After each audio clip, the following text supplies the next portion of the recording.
Hello. So I'm Matt Carney. This is from a novel called Igneograph. To be honest, a novel about losers displaced in time. Two losers displaced in time. Yeah, that sounds good. And one is now writing the other from jail. A very unfortunate situation. So, dear Tim, the fermented apple so and so collected turned out super strong, man. It was good because I'm dying bored. I'm hungover.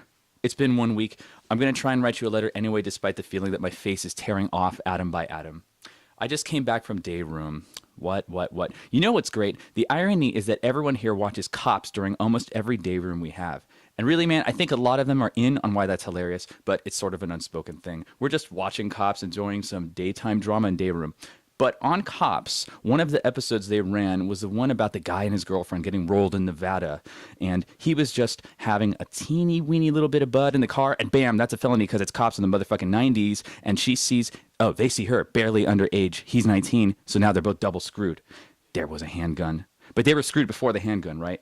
They were so in love. The boy pecked the girl on the lips with both of them in handcuffs, led away to separate cruisers. Those fucking blasé, cop-centrist cops, man. I'm just thinking about our society, Tim, and how it's organized and how they organize me into an overcrowded concrete hole where the only productive thing I can do is watch Cops with degenerates, drink fermented apples, piss and moan, and eat brown spaghetti that tastes like snake cardboard. If we were in prison, I at least could learn how to build body armor, right? I'd honestly rather be slave labor than watch Cops and be high as fuck all the time, Tim, because this is boring. The guy and the girl on Cops, they had a consent thing going. They loved each other. I can relate because consent is what put me here. Everybody just did what they wanted. Who knows? In their case, maybe they even bought the weed and the handgun together. Maybe on a date. Maybe after sex at the circus and before sex on a robbery. Oh, they wouldn't do that. I'm kidding. And that's beside the point, Tim. That guy is in a world of hurt, especially because he's got 2 or 3 felonies in Nevada. And they might try and make him a sex offender and put him on probation for 3 years or not. And put him on probation for 5 years instead. And that way, he'll be screwed over and over again like I probably will be for the same insane bullshit. Can you possibly go 24 hours without being in the presence of a minor? Because that's all it would take to break my probation. Let alone something serious like owning a video game or a beer. And they were in love. Then I'll be back here for another 12 months of TV and moonshine. And if I do it one more time, I'll be drunk in here forever or in prison making body armor. I'll illuminate all of this with an example or two. I obviously really don't belong here. I'm just pretending so I can survive. These people strive to watch Cops all day and get high.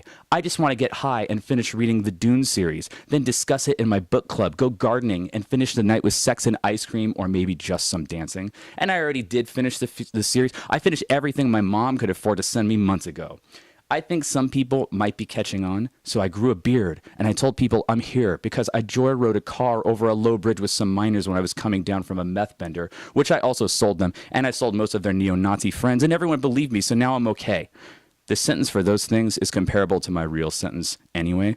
Not to digress, but honestly, I'm still trying to figure out what happened. Not in a pity, pissy party kind of way, but logistically, I'm not sure what went wrong. Her parents weren't out for me, and neither was she. Nobody really knew what was going on. I don't understand how it could come to this. But let's not drive the conversation elsewhere, Tim. I wanted to tell you examples of some people here in jail so you understand that I do not belong here. Right now, actually, great example.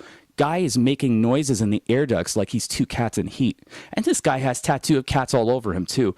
I can't say his name because of the censor. We'll call him so-and-so. But so-and-so is a good guy. So-and-so's hilarious, always doing random, insane things like that to make us all laugh. But understand, so-and-so shot a cop in the neck and he's getting off for it, basically because they think he's insane. He's getting out when I am.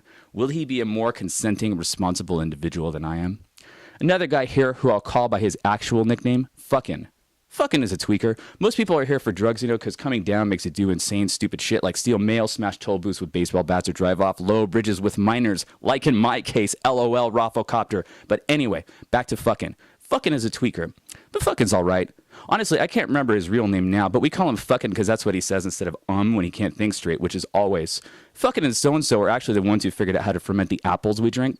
Honestly, Tim, at this point, I don't even care what the censor thinks because they already know this shit, but I've been drunk and stoned in here more than I ever was on the outside. Seriously, I'm so drunk and stoned in here that I even want to be sober, and that's a problem. This is a revolving door, and a lot of these guys are professionals as far as I could tell. But back to fucking. Fucking is a tweaker. Fucking is in here for a few reasons. The main thing is that fucking set the wrong guy's car on fire. Fucking's girl was in love with another guy. The girl, let's call her Kendra. The guy, we'll call him Frank. So fucking loved Kendra, and Kendra loved fucking, but also loved Frank. Kendra had been going behind fucking's back with Frank for at least 5 months because she loved them both equally. So finally, Frank convinced Kendra that she needed to tell fucking it was over. And actually, Kendra and Frank confessed to fucking together and asked for his forgiveness. But fucking was so mad, he stormed out of the house. He ripped off his shirt, grabbed the bottle of Bacardi from his trunk, stuffed the shirt in, and readied his lighter. They weren't watching, so he smashed the car window and laid on the horn until they came outside. And finally, he Molotov cocktailed the car, and it burned crazy green and purple flames from all the melting plastic. And the three of them watched it there, and then someone else came out from inside the house and really calmly told fucking, "Hey man, see that car you set on fire? That car's actually mine." This guy was Frank's brother, Buck. So fucking burned Buck's car all because of jealousy, and that's why fucking is here. Fucking is also getting out when I am. He's not sorry either, and he plans on stabbing Frank in the liver when he gets out. Will he be a more consenting, responsible individual than I am? Think about it, Tim. Elise was a consenting 17-year-old who, as you can now tell, is way smarter than me, and way, way smarter than anyone in here, especially so-and-so, and especially fucking. Anyway, this letter is too long now. Who knows if you'll even get it, and I might be out before you reply, so hurry if you will. And please, please, send me something to read. Love, Robin. Thank you.